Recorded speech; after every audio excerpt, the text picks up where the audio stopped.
Hey, it's Zach again at newtutorial.com. I wanted to come in and do a video. A few days ago, I did a video with a Christian pastor.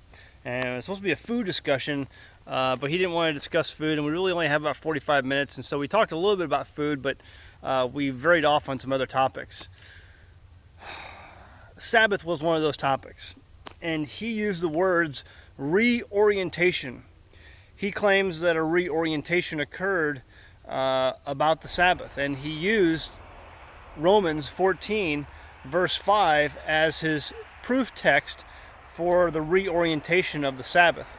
Understand this: the word Sabbath is never used in the book of Romans, let alone Romans chapter 14 at all. The word Sabbath is not the context of Romans 14. The Sabbath is not mentioned. Romans 14 is about fasting. It's about food. Understand that Romans is a letter written to somebody in response to a letter sent to Paul. And so that's what Paul's addressing in Romans. He's addressing questions. He's addressing a letter that was sent to him and simply replying to that letter. And so we don't have the letter that was sent to him. We only have the letter that he sent to some believers in Rome. Romans 14 is not about the Sabbath. A reorientation of the Sabbath? I mean, really? If you go back through the Old Testament, you see over and over again the Father pleading with his people, pleading with them to keep the Sabbath. This is something that he has set aside as holy, separate from all other days, a day where you are commanded to rest. It's not about worship. You can worship any day you want. It's about resting. This is a day he set aside for you to rest and to take in his word and to pray and to, yeah, you can worship that day, absolutely. But it's a day to rest and separate from all other days. How hard is that? If you do the research, and this was one of the things that really got me going and separated me from Christianity. If you do the research, truly do the research, and just Google it, the Sabbath, when was it changed? Why do people today worship and rest on Sunday? You know, you talk to any Christian out there, and you say, is it right to murder? No, you can't murder. It shouldn't murder. Is it right to commit adultery? No, you shouldn't do that. I shouldn't cheat on your wife or cheat on your husband. Is it wrong to steal something that's not yours? Take from your neighbor. It's not right to do those things. Well, why in the world, the fourth commandment, the one that it spends in the 10 commandments, spends the most text talking about, the fourth commandment, the Sabbath? Why would you think that you can change that commandment? It makes no sense.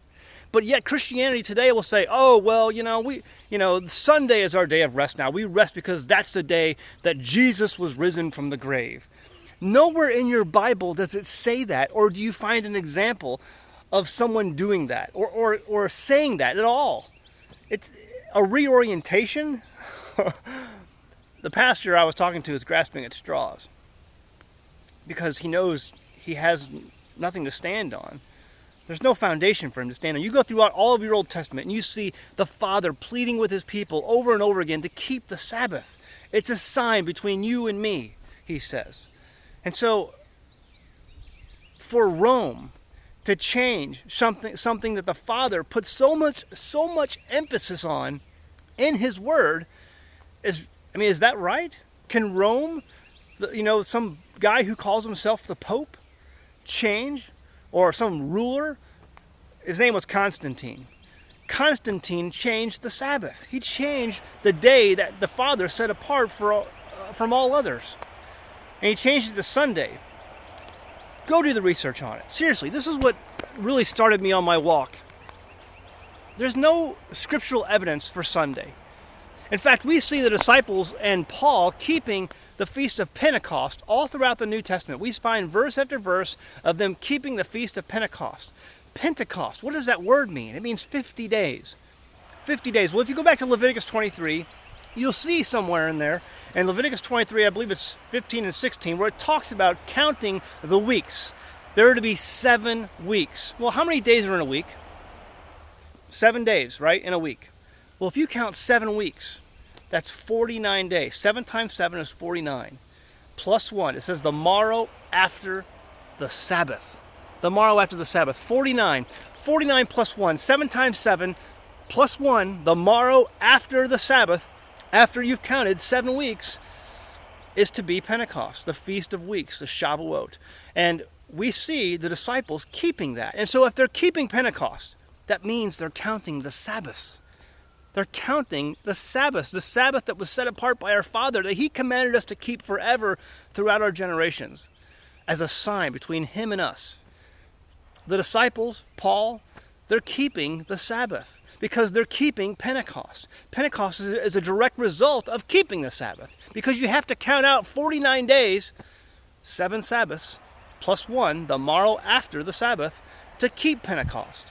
So there's a direct proof right there in your New Testament that shows you that these people, these followers of our Messiah, were still keeping the Sabbath. There's nowhere in your New Testament where you will find that the word Sabbath has changed from Saturday to Sunday. Saturday is just a Roman pagan term for it. For a Hebrew living in the days of our Messiah, it was first day, second day, third day, fourth day, fifth day, sixth day, Shabbat. First day, second day, third day, fourth day, fifth day, sixth day, Shabbat. That's it. We've aligned a bunch of pagan names to our days, but everyone know, you can go through any amount of history and tell you that Saturday is still the 7th day. And we don't keep it. We don't keep that day of rest. And even if you do keep Sunday as your day of rest, you don't rest. You go to church, and then after church you're looking forward to getting out of church and going in. You watch your football games, your NFL games, or your baseball games, or you go out and mow the lawn, or you go out to lunch afterwards. What does the 4th commandment tell you to do?